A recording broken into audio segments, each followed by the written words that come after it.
मी सुनेत्रा अजित पवार गांभीर्यपूर्वक प्रतिज्ञा करते की कायद्याद्वारे स्थापित झाले आहे अशा भारताच्या संविधानाबद्दल मी खरी श्रद्धा व निष्ठा बाळगीन। मी भारताची सार्वभौमता व एकात्मता उन्नत राखीन।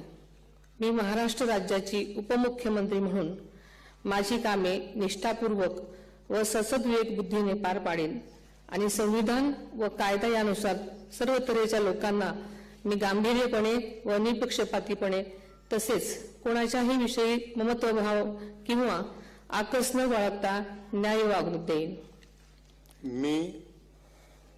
मी सुनेत्रा अजित पवार गांभीर्यपूर्वक प्रतिज्ञा करते की महाराष्ट्र राज्याची उपमुख्यमंत्री म्हणून माझ्या विचारार्थ आणली जाईल किंवा मला ज्ञात होईल अशी कोणतीही बाब अशी उपमुख्यमंत्री म्हणून माझी कामे यथायोग्य पार पाडण्यासाठी आवश्यक असेल ते खेरीज करून एरवी मी कोणत्याही व्यक्तीला किंवा व्यक्तींना प्रत्यक्षपणे वा अप्रत्यक्षपणे कळवणार नाही किंवा त्यांच्याकडे उघड करणार नाही।